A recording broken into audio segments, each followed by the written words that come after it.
So, with me today, people that need no introduction, yet I'll introduce anyway, is Richard Freeman, who you might have come across before, and the lovely Mary Taylor.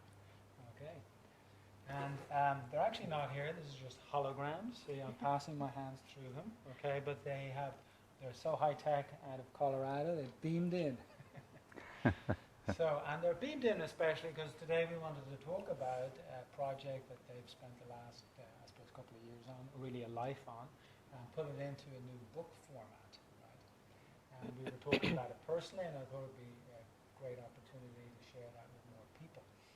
And so I'm not going to introduce the book. I'll go straight to, let's start with you, Mary. You know, could you tell us about the book, its title? It's not out yet. It's coming out soon, I believe. And what it's about, really. I forget the title. I think it's something about the Bhagavad Gita. Yeah, that's the subtitle.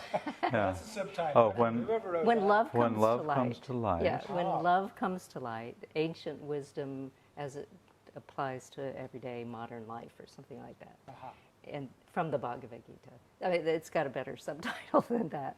When love comes to light.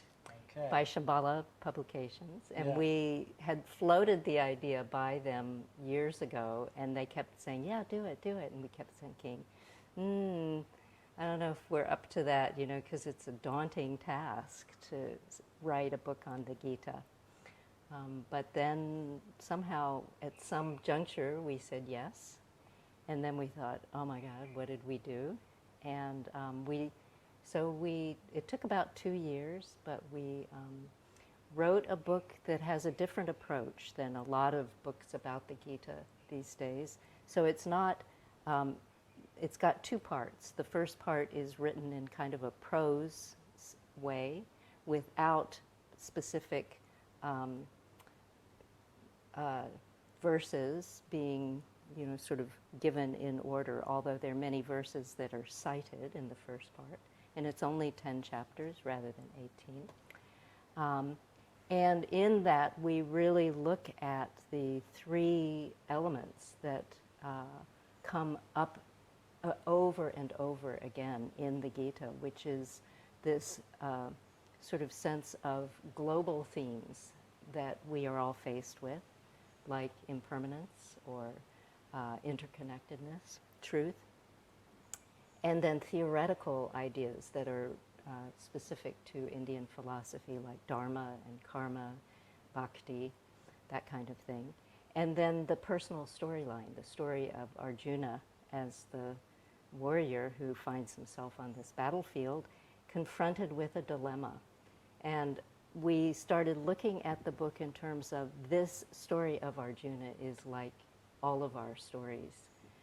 And at this particular time in history, there are these crises facing all of us that are huge. But any time in history, actually, we are always faced with dilemmas that we have to either choose to act skillfully in or kind of run away from in fear or whatever. And so as we worked on the book, and I'll stop with this part here, but as we worked on the book, we realized that when you are in your own life, there is your own storyline. You have your own foundational beliefs and your ethical underpinnings, etc. And then the theories, like Dharma and karma, that sort of guide you through your life, whether they're that or some other type of philosophy. And you can't just stick with one. It is this interweaving pattern of those 3 things that you have to sort of move with in every situation in order to wake up to what's happening here and now and be as skillful as you can in taking whatever action you take. And so that's the approach we took to the book.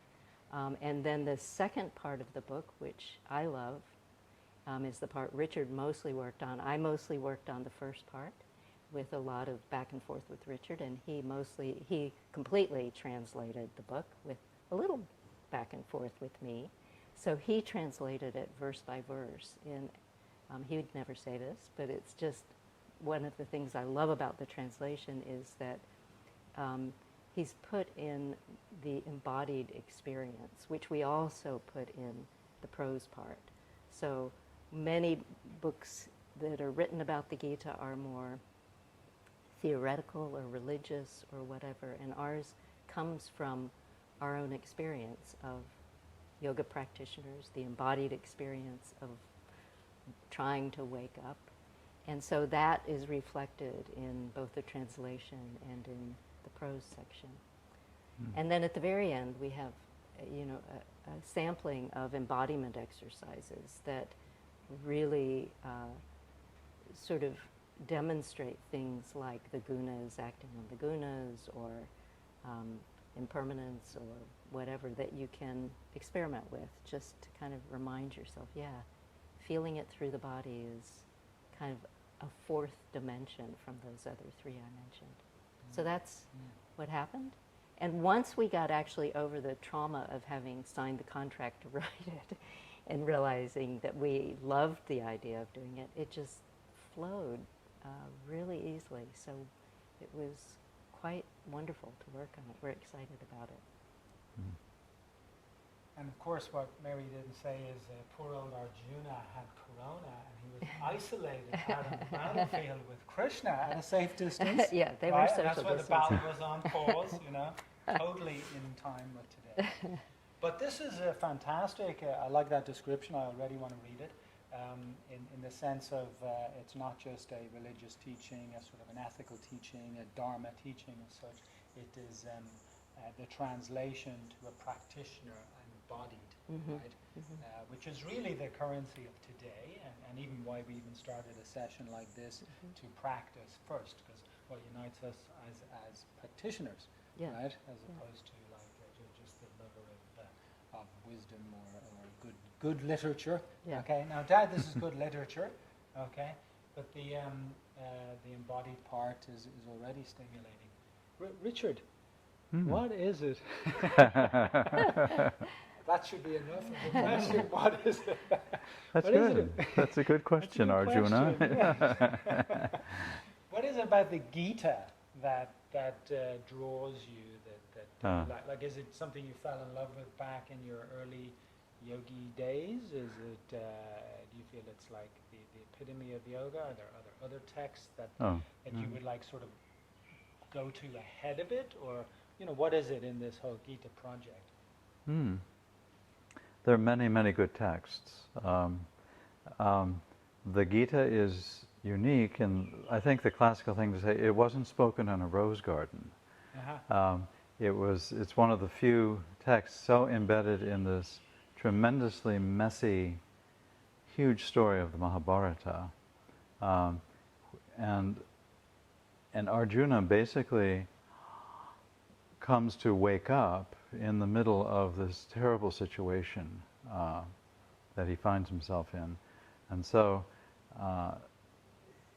in fact, it's the middle of a battlefield, and Arjuna, you have to read the whole Mahabharata to get the context of this, which just tell me when you're finished with it. And because he wakes up, and he's by nature a very compassionate person, but he's also a prince. He also is a very talented, warrior, but also very ethical, and if such a thing does exist, that's a good question. And then there are these two huge armies. On one side is Duryodhana, who's actually a psychopath, and is really a bad guy.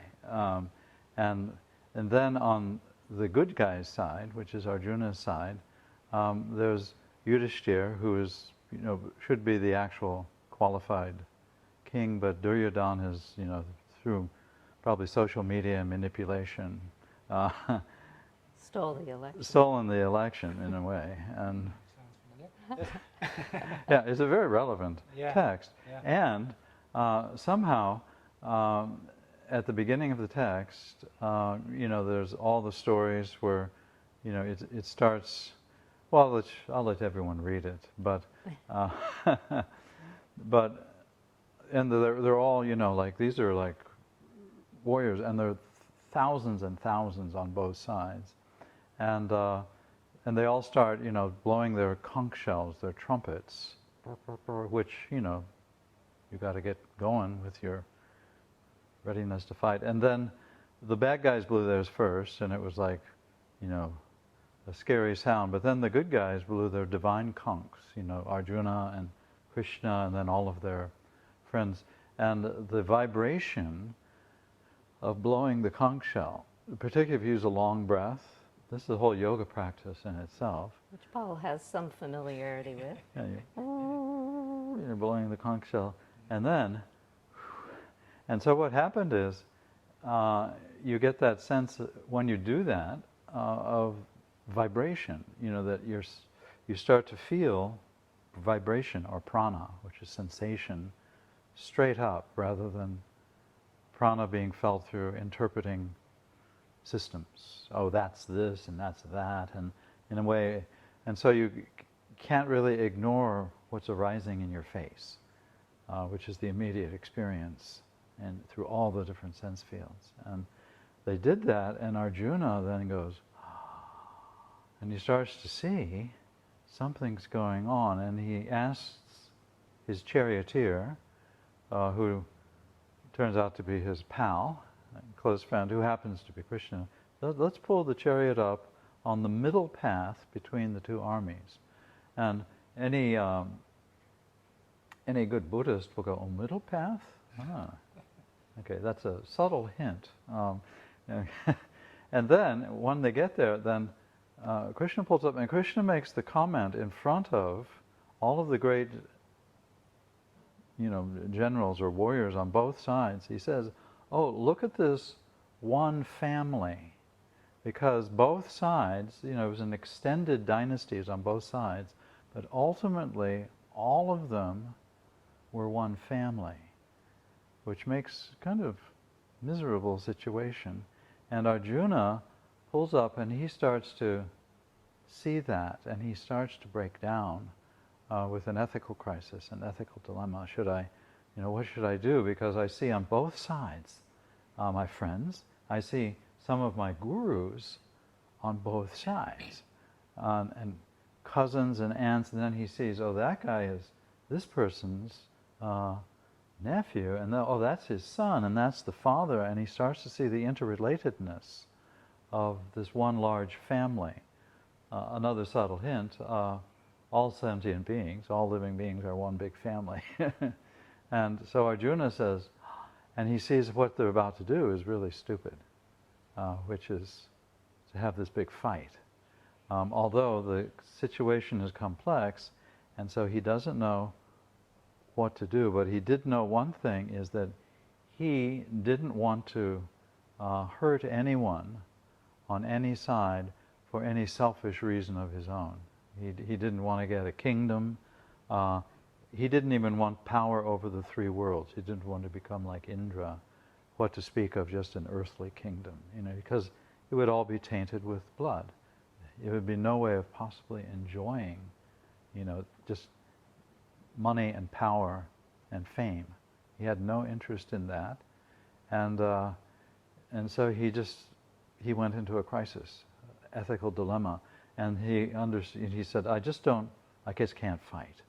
And he physically, and for Arjuna, this is very rare, he slumped.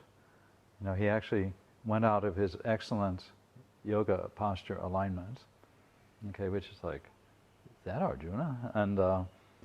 And he let go of his bow, which fell from his hand, and the bow is the symbol of the focused mind, and correct or skillful action in the world. And so it's probably more of a symbol, unless you just happen to be in a situation where you're an archer. And he didn't want to participate because he saw that it was horrible. And he slumped and he said, I can't fight. And that's really what draws all of us into the book, when you can look at it not only as as sort of this classic text, but as a demonstration of what we each face day in and Yeah. day out. And so our theory, in part, in writing the book and in trying to put some different light on it, is that this really is a text, as so many of the ancient texts were, that is like a guidebook for the human experience, which has been going on a long time and we hope will continue to go on. And that's the appeal that both of us have had with, that the book has had to both of us, is this, the relevance of, this situation, and then what are you supposed to do? And the rest of the book is telling you that. Yeah. We won't spoil the end. Yeah. They all But don't, what they all don't live happily ever after. I see the whole Mahabharata, and then particularly the Gita, as being an expose on the religious nature of humans, and then that the potential mess if they don't wake up, like Arjuna woke up, to the fact that there's this shared reality which is all each other, and that's what you get grounded in. And if you don't wake up to that, then there's just endless suffering, endless misery.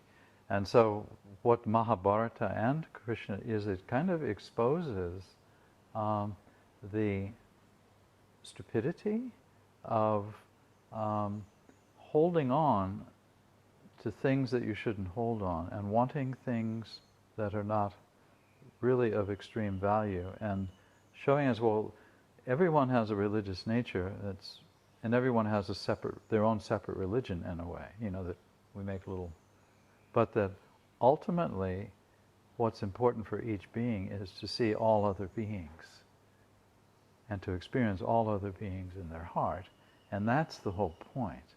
And so it's a deconstruction of religious fundamentalism. It's a deconstruction of the kind of the mistake that the mind tends to make in being literal about things.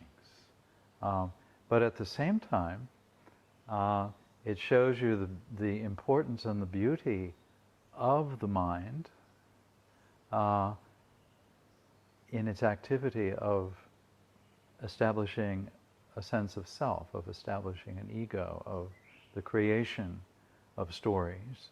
But then it gives you the art or the skill of how to not be trapped in the story, but to fine-tune the story skillfully, so that the story ends up wonderful, in which it's a story where we're actually serving each other rather than enslaving each other or dominating each other. Yeah, and there's a point then, I suppose, to maybe get in there on, is Arjuna's waking up, he sees the interconnectedness, all those things you've described, yet, spoiler alert, he is made clear, talked into it by Krishna, and continues with the duty, with the battle.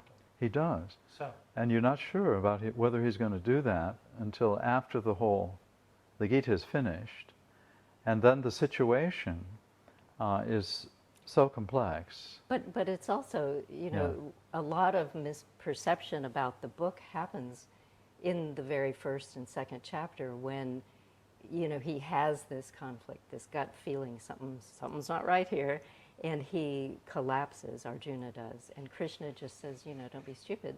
This is your duty. This book that is promoting war, that's promoting that you just have a Dharma, like that's your duty, and that is, with blinders on, what you do through life. And many people even who comment on the book, or scholars who read the book, have that perception. And really, when you look more closely, what you discover is that it is not saying, that if your duty is that you are a warrior, you must always fight. The instruction really is to stand up and fight your own lack of intelligence, rather than fight a battle. So fight your anger and your jealousy and the things that get in your way of seeing the broader context within which your duty in life resides. And so that's... Yeah, and he says directly, stand up and, in the first chapter, it's just stand up and do your duty. And then the question is, well, what is my duty, in this situation? Because Arjuna was not only a prince, he was also a diplomat and also, a negotiator. And so, a little bit of an ethical dilemma. But then, after a few chapters, Krishna is saying, well, stand up and fight the enemy. And the enemy, he makes very clear, is raga and dvesha and avidya. So you have to stand up and defeat this lust and anger that controls you, this egotism, this selfishness. And so then he says, stand up, and at one point he stand up and do the yoga. Okay, don't be a coward, basically. Stand up and do the yoga. And in a contextual experience, it might be to do a difficult decision, which in some cases would be to not fight. Okay, if you were a military person or a police person, the ethical thing that might be your true dharma would be to say, whoa, wait a second, there's a higher thing, there's something much more important that I have to stand up for. And that would be his swadharma, or his actual dharma. And in contrast, Yeah. we'll let you ask questions in Yeah. a second. No, But that's great. Keep going. in Yeah. contrast, as a as a yoga practitioner, where you've taken a vow of ahimsa, Yeah. and then you think, well, my dharma is that I can never do anything violent. You might find yourself in a situation where, some action that you, under other circumstances, would never dream of taking, really is the appropriate action. That something that you might consider to be violent actually Is the most is the compassionate most thing. compassionate thing to do. And Yeah. so it really plays with the heartstrings. The story does, when you start going deeply into it, and it starts playing with the confusion that we all feel. Even when we have these rigid ideas about this is my dharma and I'm not going to do anything else, unless someone is a total robot and has totally disconnected from their emotions, there are moments where emotions start to rise up and you wonder, am I doing the right thing? And then, the real trick is to ask yourself, to, figure out ways to really check in. Yeah, so it's a whole treatise of self-reflection, right? And not just is the story complex, but life is complex. Life is tricky. And one way maybe of looking at that non-violence is save the most. Okay, that's your aim, but and then kill the least. But if we look at human history, it is just scattered. There's barely a period where there isn't some level of conflict, violence. Somewhere in the world, activity. yeah, there's Continuous. And so that means we're continuously faced with it, which means life is complex. It's not that easy. So you can be all idealistic. Like people often ask that question. Oh, but if you were put in a situation, what would you do? And that's too theoretical. Yeah. It's too easy to answer that in an idealistic way. I wasn't in the middle of World War II. I wasn't in the middle of that I can remember in this life anyway. And who knows what we've been in past lives, right? And if we look to our ancestors and relatives, they've probably all been in some form. So we all have it in our own encoded DNA, some form of. The question is, do you stand up for something, believe in it, right? And I perhaps I guess that's part of the preceptor's message to the young man Arjuna, who's freaking out. Arjuna's freaking out because it's a complex situation. Totally. Yeah. It's like, what do you do? And Yeah. throughout the book, he freaks out at the beginning, and then he kind of calms down, and then he freaks out again. It's like till the very keeps last starting chapter. over. Yeah. Yeah, he keeps. It's like he gets it, and then whoops, he slips right back to. Because it's easy Ground to zero. forget. It's easy Yeah. to forget. Yeah. But let me you see, let's just take a slightly different tack for a moment. I agree with what you're saying, and the Gita and the way scholars look at it, and religious scholars, etc., and how it's sort of presented and understood. But really, us as yoga practitioners, we look at it as more as like really understanding the nature of our mind, how to understand the situation we're in life. Yet, there's this kind of bend to it, which brings up the devotional aspect, brings up what some would call a religious aspect. Some don't even want to look at it because it's Hindu religion, etc., etc.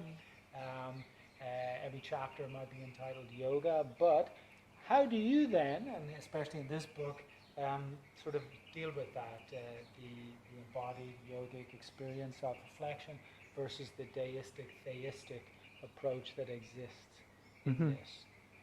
And I suppose your own thoughts on how you've taken care of that in the book. Yeah. Well, Krishna keeps presenting to Arjuna in a very excellent, concise ways different schools of teaching that really, in most cases, do not answer Arjuna's actual question. And that are not necessarily religious. Well, some are, Not necessarily. Yeah. Yeah. But There's he, action, there's knowledge, all of that, but he presents them in a way where he knows that he's not answering Arjuna's questions. Because sometimes he'll do it with a funny smile, and it's like,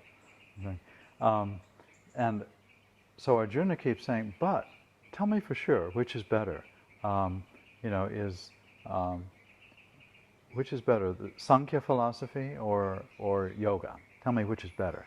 And so Arjuna, and then Krishna, he doesn't exactly answer that question, but he goes into like describing both those approaches on a very deep experiential level, until finally, after a few chapters, he says, only children think that those two systems are different, if you actually understand.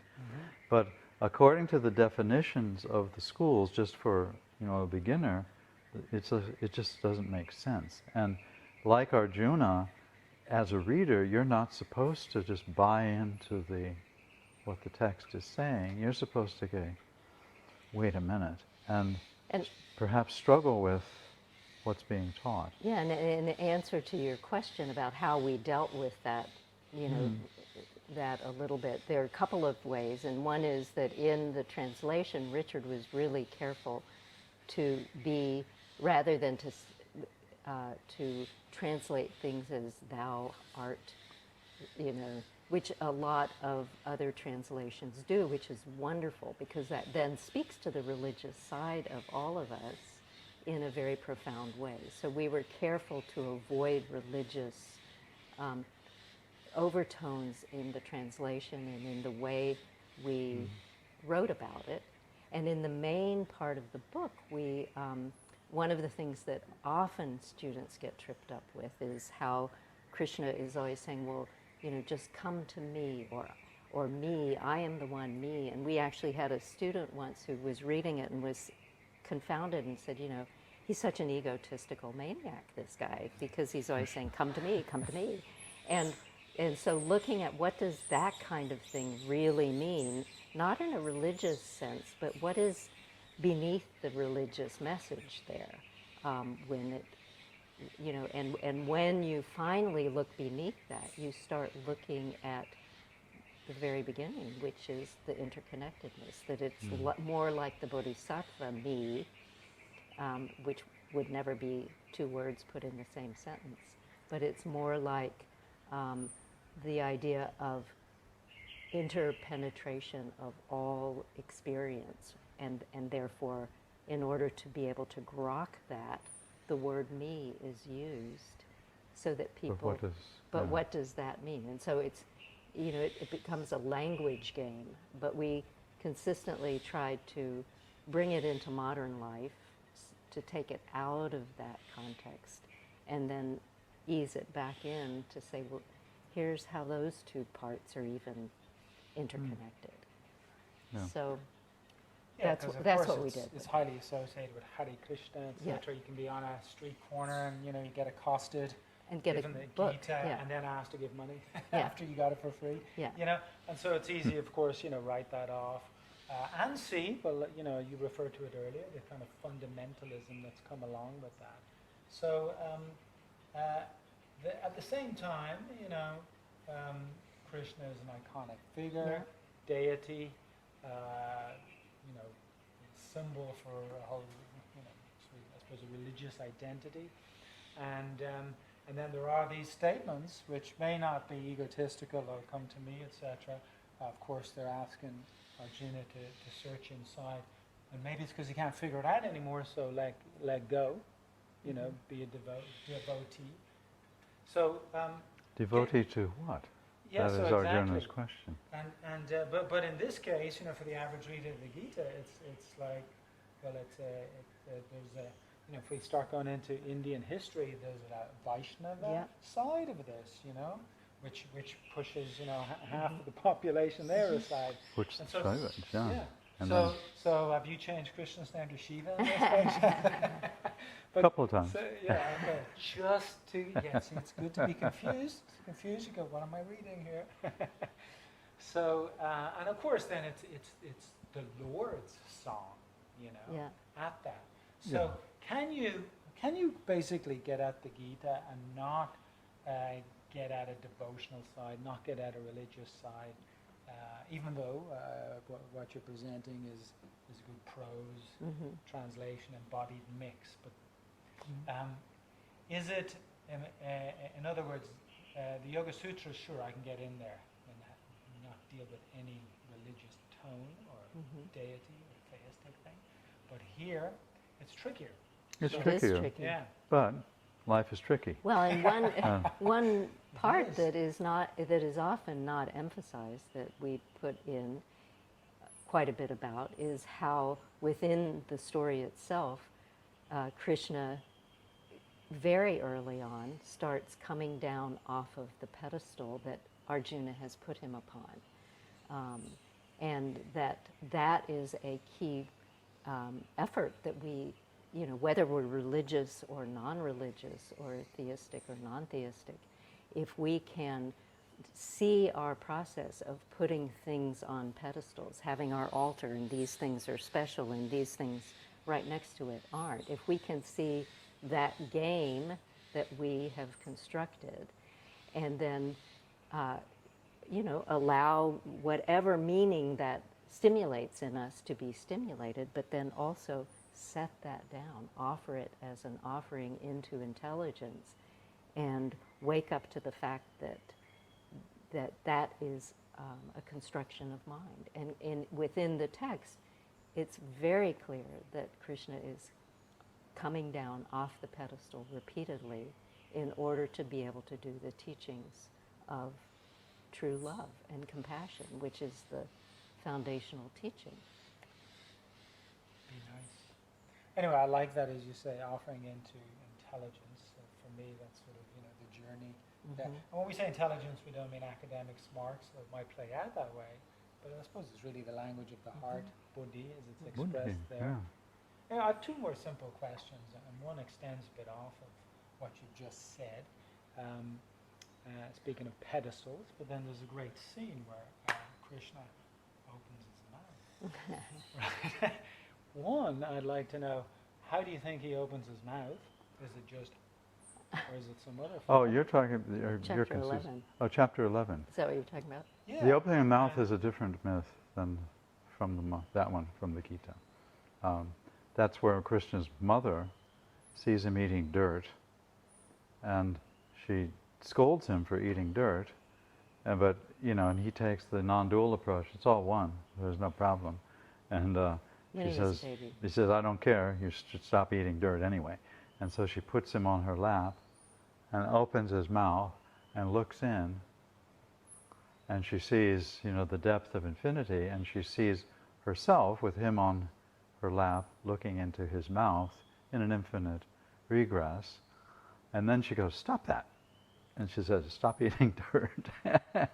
And so, and so it's expressing, one, the contextual wisdom that she has, that it's a bad idea for embodied beings to just eat dirt, okay? But in the Gita, Krishna had basically come down off the pedestal and finally given Arjuna this experience that actually I am, it's like just the sound in space, just like, or I am the taste of water, or I am the sacred fragrance of Prithvi, of the earth. Just so these are all direct experiences that have to do with sensation. And Krishna said, "That's me." And then you think, "Oh no, those emanate from him." And Krishna keeps philosophically saying, "No, that's actually, it's not an emanation. That's me. Hi, here I am. I'm right in front of your eyes." And you use like systems or dharmas to not look at what's in front of your eyes, but to say, "Oh, that is related to that. Therefore, I'll worship that," rather than this direct experience of this infinite vibratory quality, this radiance that I have experienced directly as prana. And so he comes down off, and many, many times he's down, and then by the time you get to the more devotional realizations of, like, say, where in chapter 10 he says, just mat chitta, just think of me, all of your thoughts. But me doesn't mean me anymore as this boss. Me means this direct experience that you're having as of your prana.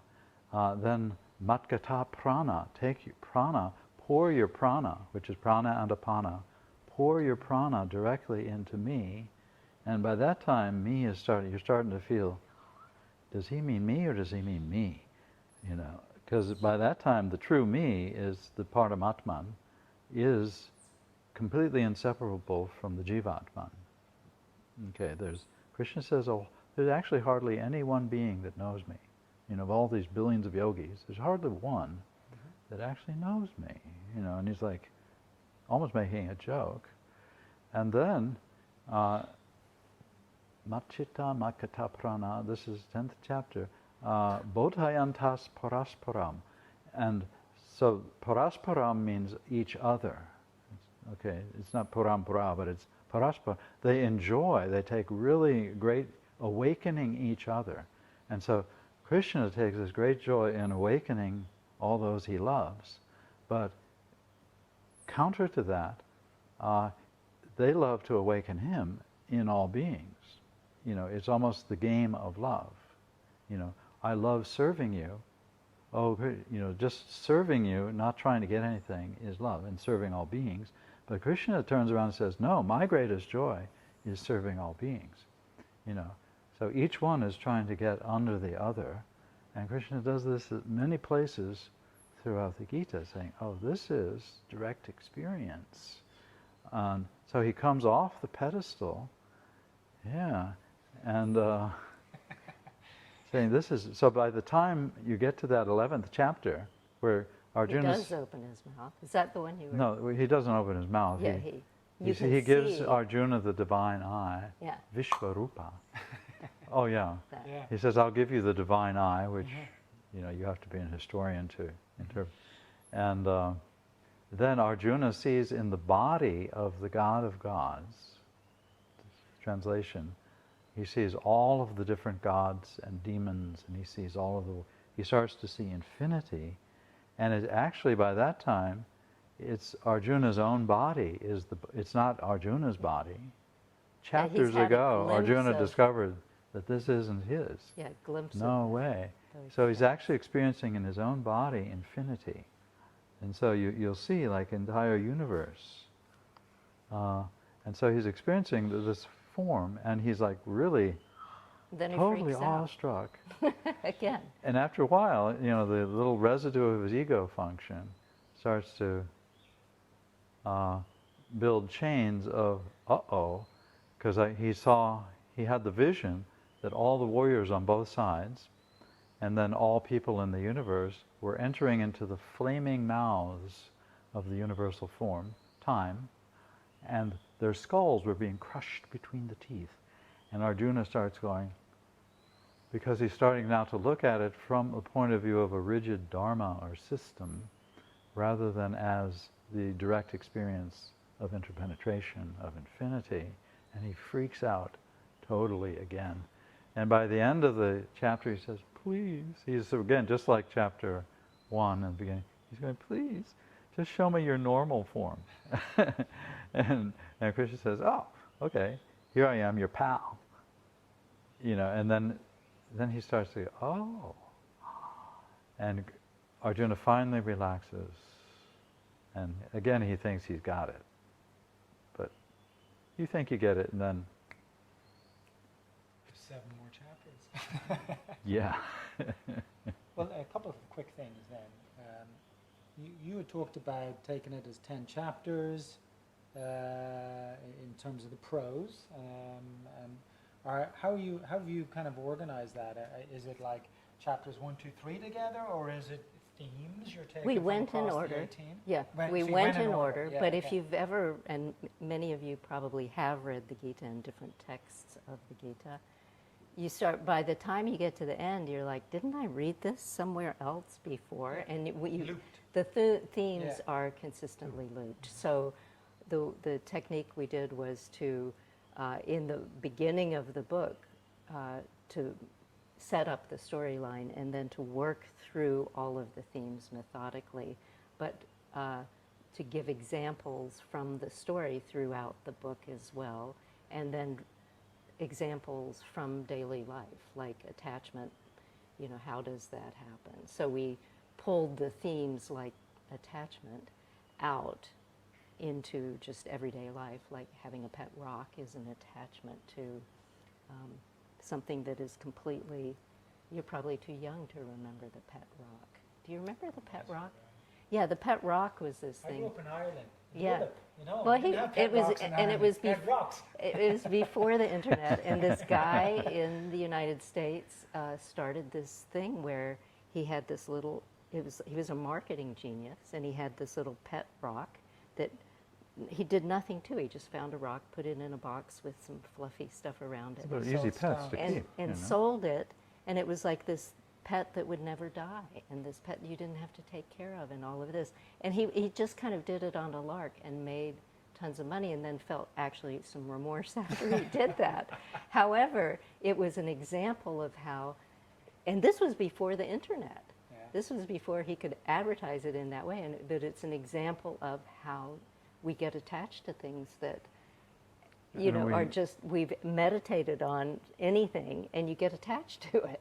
And so that's how we introduce the themes, is we pull them out a little bit and then feed them back into the story as it's progressing.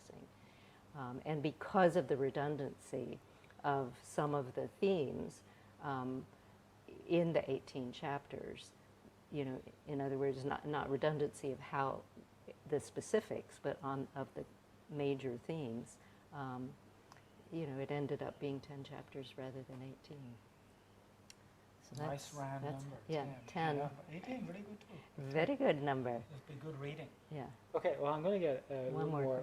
Well, with that, and then I've something else to ask.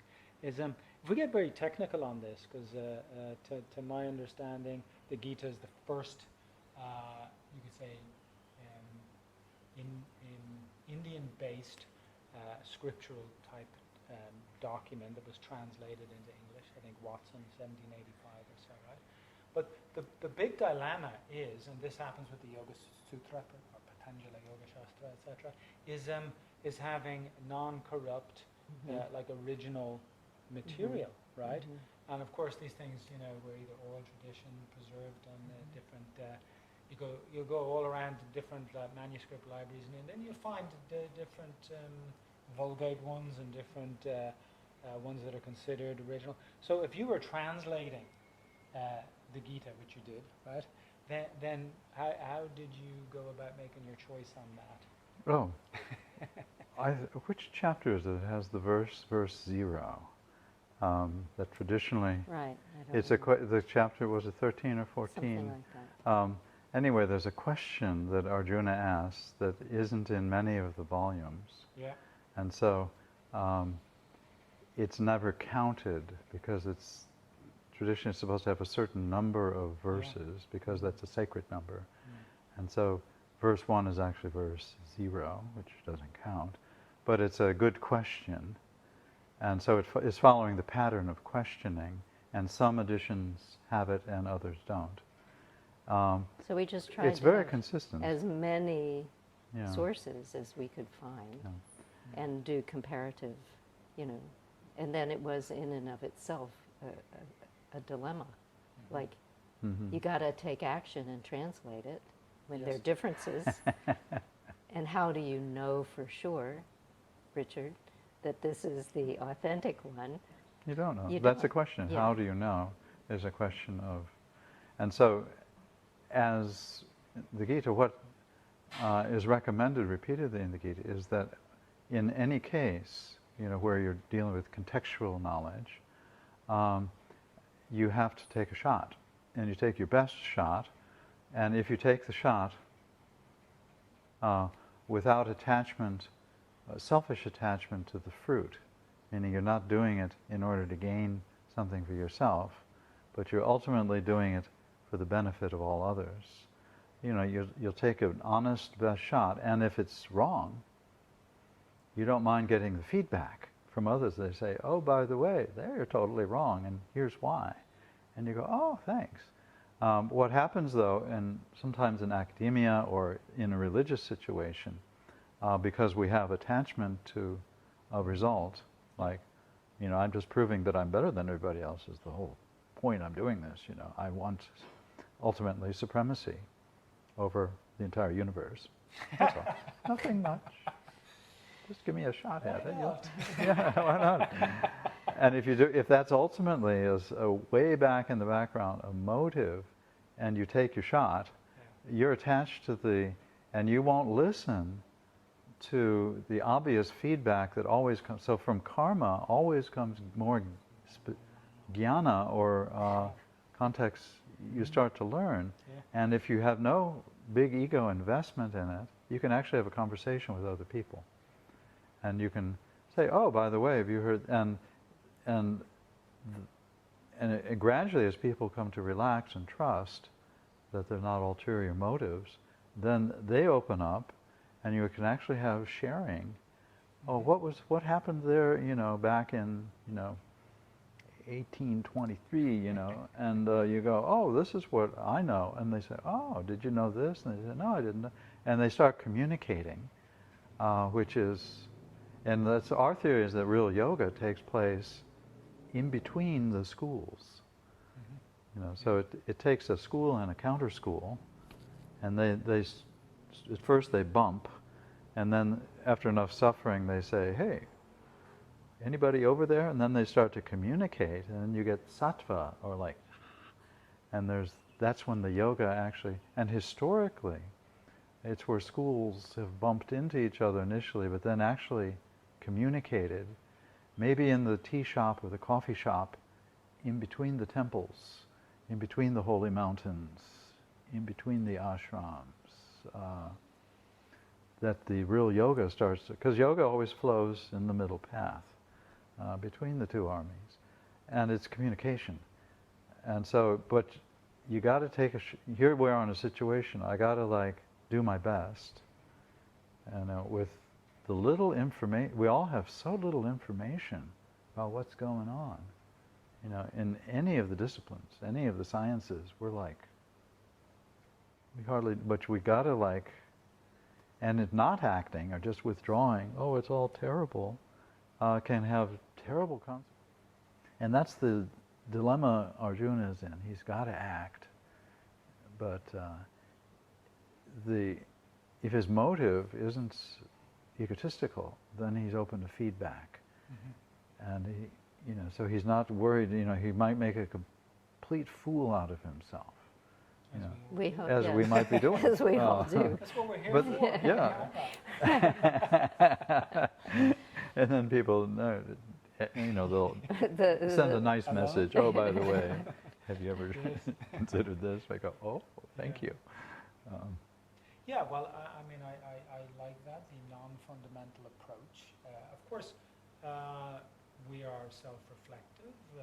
A lot of people just accept what's given. That's part of the point I'm getting at. Oh, here it is, the translated Gita, which might have been, conveniently translated, to prop up a nice fundamentalist view, but then we read that as the one and only thing. Of course, the Bible has that history, etc. So really, it's a document, an idea. This is where your book is at. It's causing one to think, not just blindly accept, think, non-fundamental, go down the middle path.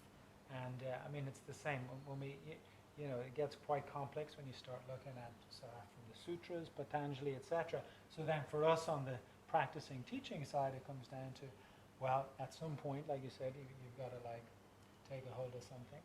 But we're not here as mere scholars trying to discuss this. We're practitioners, right?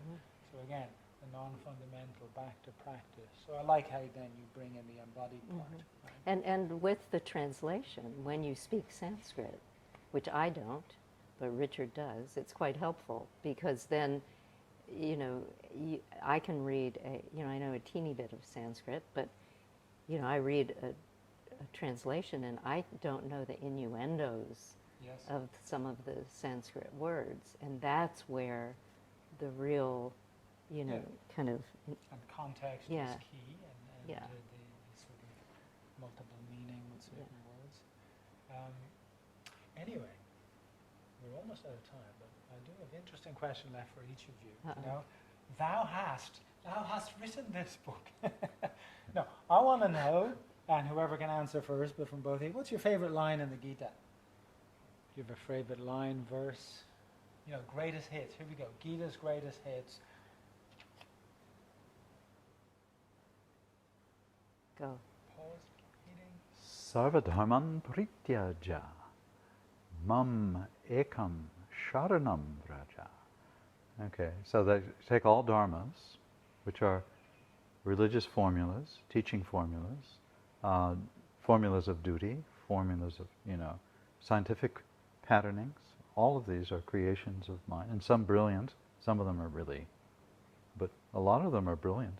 All dharmas. And he says, let go. And so you lay them down as if in sacrifice on the altar of just pure awareness, okay, which actually will upgrade them if there are any good ones. And it'll erase bad ones, but it'll upgrade. And it takes a lot of faith. In other words, you're letting them go. And he says, just in me alone. So by that time, mum is something you feel right here in the center of the heart as the beloved. And sharanam is to take refuge. It's a curiously Buddhist term. So the whole Gita, if you're familiar with